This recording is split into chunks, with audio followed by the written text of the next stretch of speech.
اس وقت ملک کے اندر کرونا کی وبا بے قابو ہو چکی ہے اور پاکستان میں روزانہ اموات کی شرح تقریباً 100 کے قریب پہنچ چکی ہے۔ اسی طرح پاکستان نے highest ever per day corona سے متاثرین کا فگر ٹچ کیا ہے، جو 6000 کو کراس کر چکا ہے، اور پاکستان میں اس وقت اٹلی سے زیادہ روزانہ کی بنیاد پر کیسز رجسٹر ہو رہے ہیں۔ اس کا جب ہم موازنہ دیگر ممالک سے کرتے ہیں تو یہ بات واضح نظر آتی ہے کہ پاکستان کی حکومت کی کرونا حکمت عملی مکمل طور پہ نہ صرف ناکام نظر آتی ہے بلکہ حکمت عملی نام کی کوئی چیز نظر نہیں آتی۔ ہمارے وزیر اعظم نے عوام کو کرونا کے رحم و کرم پہ چھوڑ دیا ہے۔ اب ہماری کرونا سے درد مندانہ اپیل ہے کہ وہ ہمارے حال پہ رحم کرے۔ ہماری حکومت نالائق ہے، ہماری حکومت نااہل ہے، ہماری حکومت ناسمجھ ہے، اس میں پاکستان کے عوام کا کوئی قصور نہیں۔ لہٰذا خدارا کرونا آپ سے ہم اپیل کرتے ہیں کہ ہمارا غریب ملک ہے، کم سے کم نقصان کریں۔ مجھے افسوس سے کہنا پڑتا ہے کہ وہ ساری تجاویز جو اپوزیشن حکومت کو دیتی رہی، ہم نے مارچ کے مہینے میں قومی اسمبلی کے اجلاس سے لے کر آج تک جتنی تجاویز حکومت کو دیں، حکومت نے ان کے برعکس عمل کیا۔ ہم مسلسل کہتے رہے کہ خدارا ایک قومی حکمت عملی بنائیں، پر حکومت کو ملک کے اندر اپوزیشن اور صوبوں کو ایک پیج پر لانے کی بجائے ان سے لڑائیاں لڑنے کی زیادہ بڑی ترجیح تھی۔ آج بھی حکومت کے وزراء کرونا سے لڑنے کی بجائے اپوزیشن سے اور سیاسی مخالفین سے لڑنے کو ترجیح دے رہے ہیں۔ حکومت صحت کے ماہرین کی بات سننے کی بجائے اپنے ترجمانوں کی بات سن رہی ہے اور اپنے ترجمانوں کے ذریعے سوشل میڈیا پہ طوفان برپا کر کے کرونا کا مقابلہ کرنے کی کوشش کر رہی ہے۔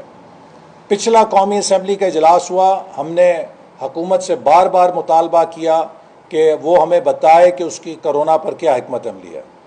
اب پھر قومی اسمبلی کا اجلاس شروع ہو چکا ہے اور پیر سے باقاعدہ کارروائی شروع ہوگی۔ میں مطالبہ کرتا ہوں کہ اگر حکومت کے پاس کوئی کرونا پر حکمت عملی ہے، نام نہاد حکمت عملی ہے، تو اسے قومی اسمبلی کے ٹیبل کے اوپر لے کیا جائے تاکہ ہم اس کو پڑھ سکیں، جان سکیں اور اس پر بحث کر سکیں۔ اگر حکومت کے پاس اگلے 60 اور 90 دنوں کا کوئی ایکشن پلان ہے کہ اس نے کرونا سے نمٹنے کے لیے کیا کرنا ہے تو اس کو قومی اسمبلی کے سامنے لے کیا جائے۔ اسی طرح ہم پچھلے سال سے چیخ رہے ہیں کہ ٹڈی دل ملک کے اندر تباہی پھیلا رہا ہے، خدا کے لیے اسے تلف کرنے کے لیے اقدامات اٹھائیں۔ حکومت نے کوئی قدم نہیں اٹھایا، حکومت تماشائی بنی رہی، ایک طرف کھڑی رہی، وہ اپوزیشن کی پگڑیاں اچھالتی رہی اور ٹڈی دل پاکستان کے کسانوں کی فصلیں اجاڑتا رہا۔ اور آج یہ بات یہاں پہنچ گئی ہے کہ ہماری پاک فوج کو اب ٹڈی دل کا مقابلہ کرنے کے لیے میدان میں اترنا پڑا ہے۔ یہ افسوسناک ہے کہ ایک طرف ہمارے بارڈر جو ہیں ان کے اوپر دشمن جارحیت کر رہا ہے، وہ ہمیں للکار رہا ہے، اور حکومت اتنی نااہل ہے، حکومت اتنی نالائق ہے کہ یہ ملک کے اندر جو محکمہ زراعت کا کام ہے، جو بیماری کنٹرول کرنے کا کام ہے، جو پلانٹ پروٹیکشن کا کام ہے، وہ بھی نہیں کر سکتی۔ اور نتیجتاً ہماری ان بہادر مسلح افواج کو جن کی توجہ اس وقت بارڈرز کے اوپر ہونی چاہیے، انہیں ٹڈی دل کا مقابلہ کرنے کے لیے بھی میدان میں اترنا پڑ رہا ہے۔ یہ ملک کے ساتھ کیسا مذاق چل رہا ہے؟ میں مطالبہ کرتا ہوں کہ اگر حکومت کے پاس کوئی ٹڈی دل کو تلف کرنے کی حکمت عملی ہے، وہ بھی قومی اسمبلی کے سامنے پیش کی جائے کر سکے، اور حکومت بتائے کہ وہ کیا اسباب تھے کہ جن کی وجہ سے اتنی بڑی تباہی ہوئی ہے۔ اور ہم یہ بھی مطالبہ کرتے ہیں کہ حکومت فوری طور پہ ان تمام کسانوں کا نقصان پورا کرنے کے لیے جو حکومت کی نااہلی اور نالائکی کی وجہ سے